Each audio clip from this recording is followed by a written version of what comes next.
பொறுத்தவரை இந்த சுக்கிர பயிற்சி சூப்பரா இருக்குங்க. கல்வியில சாதிப்பாங்க. இப்ப கல்வியில எந்த ஒரு காரியம் எடுத்தாலும் சரி, இவங்க பக்கம் தான் வெற்றியை நோக்கி போறாங்க, வெற்றி பாதை நோக்கி செல்றாங்க. அப்ப எல்லாமே ஒரு ஜெயமா முடியும் இந்த சுக்கிர பகவானுடைய கிரக பயிற்சி. இப்ப எழுதணும் அரசாங்க வேலையை.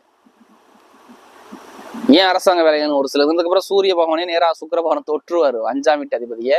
இந்த குரு வேற பாத்துருவாரு. அப்ப வேலை உத்தியோகம் கிடைக்குமா கிடைக்காதா? கண்டிப்பா கிடைக்கும். அது இல்லாம சூரியனே சனி பகவானை பாக்குறாரு.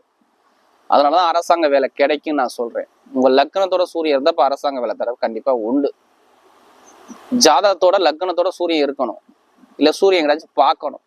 இப்ப பார்த்துட்டு அரசாங்க தொடர்பு மகர ராசிக்கு என்பது கண்டிப்பா வரக்கூடிய நேரத்தை அமைச்சு கொடுப்பார். திருமணத்துல உள்ள பிரச்சனை இனிமே முடிவுக்கு வருங்க. பெருசா பிரச்சனை இருக்காது. கணவன் மனைவி ஒற்றுமையா சூப்பரா இருக்கும்.